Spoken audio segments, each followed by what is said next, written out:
Good morning. It is 41 degrees here in Central Texas, and it is time to start thinking about what plants I'm going to bring inside, what plants I'm going to put in my garage, and what plants I'm going to just leave outside and do nothing with.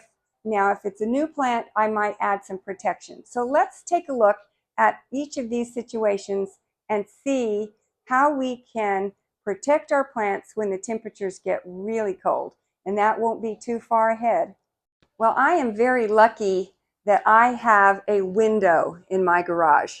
And so I also have a table back here. It's a workbench. And I have some shelves that I bring in. And my plants do really, really well in this garage all winter long. Now, if we have an extreme bit of temperatures like the 17s, which we've had in the past, then I will turn on this heat lamp. And you can get these heat lamps everywhere at Walmart, Lowe's. They're just a nice big red lamp, and keep that plugged in. And keep your door closed as much as you can. But if you can't, you can't. And my plants have always done just fine in the garage. If they get a few minutes of some extreme cold, they're fine. But there are some plants that are so tender, I do bring them in the house, and I have plants all over in front of every window I have, and that seems to work out just fine. So let's look. I have a fiddle leaf fig over here. I have my hibiscus.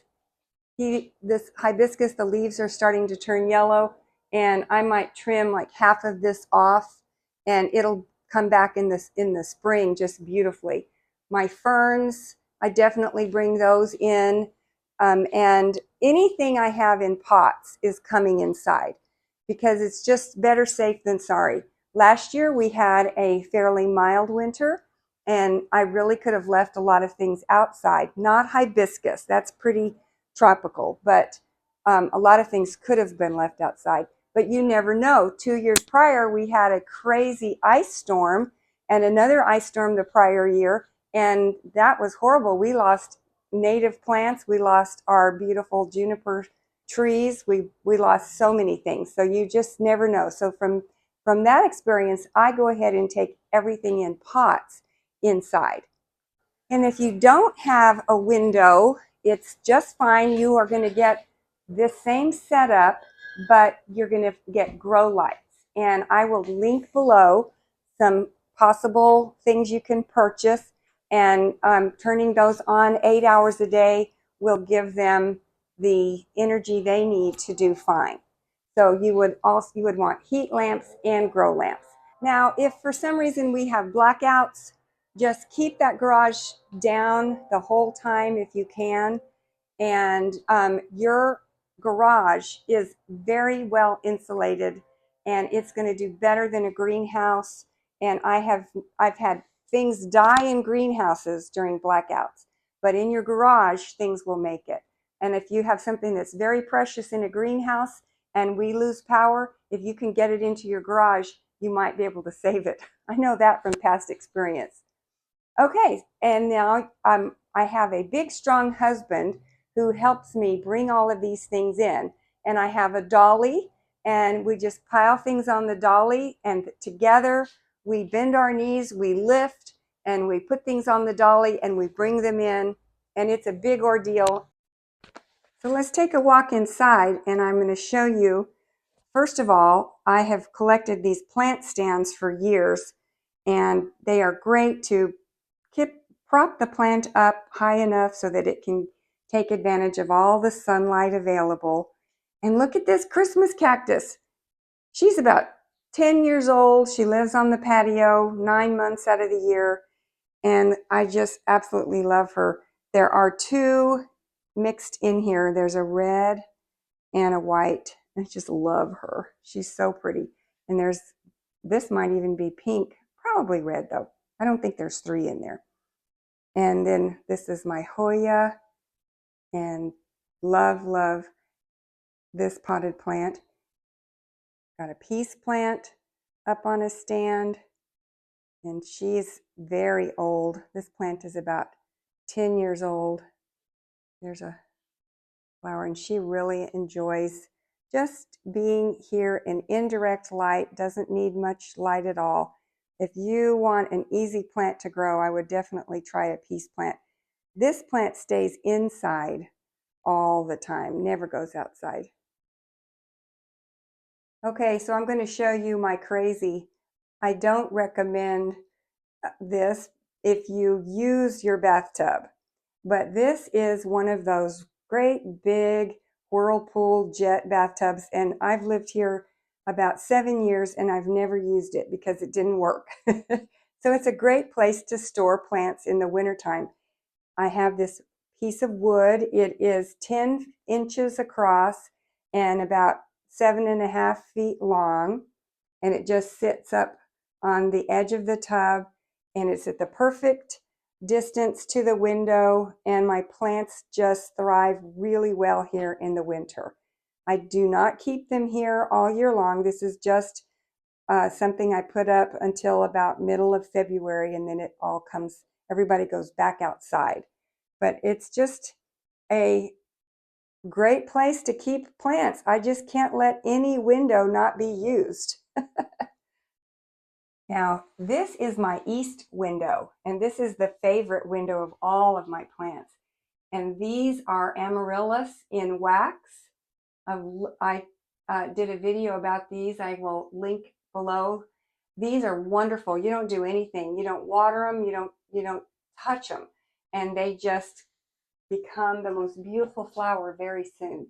So each one of these has 3 stems, and that means I'm going to get so many blooms, and it very possibly could be blooming by Christmas, which is very exciting to me. And I have some amaryllis bulbs that are doing great. This one is a little slow, and this one is, I can see the little green tip, but it's just not doing well at all. So, and I don't know if you've been watching, but they are sitting on a heat mat, which has really helped them get started. So I just planted these lantana about a month ago, and these lamb's ear are fairly new also. So I am going to cover all of this with the green row cover, and I will put rocks all around it to keep it from blowing away. Here are some baby fig trees. These all need to go inside. It's a lot easier just to put them in the garage than to cover them. But all of my shrubs, they're just fine unless we have an ice storm, and then that's a different story, because several years ago my cherry laurels got so much ice on them they bent over and cracked.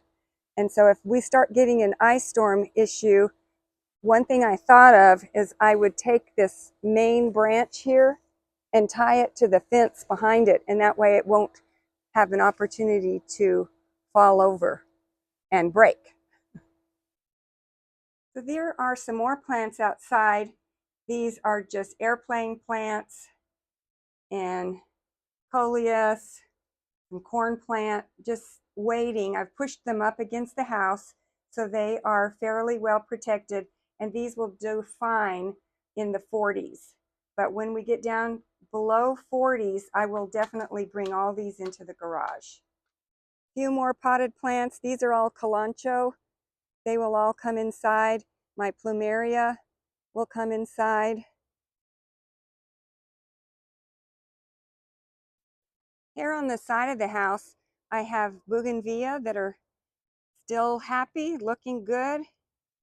There are 3 of them out here, but they definitely will come in. I will cut them back by half before I take them inside.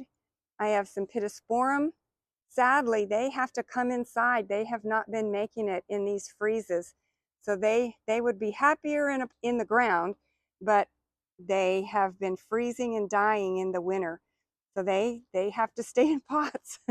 My rosemary is starting to look a little brown, so I think she wants to come in now. So I'll take her right now. I thought I would show you a really smart option for a greenhouse. If you can't afford the high dollar greenhouses, this one is available from Amazon for around the $100 price point. And this is my friend's video she sent me, and this is called a hoop house greenhouse. And she says she's been very successful with this through the years. She does have a heater in it, and I'll show you that in just a minute. But it has some ventilation windows, and it's easy to put up and take down, and she's been quite happy with it. Now let's take a look on the inside. So it's quite roomy.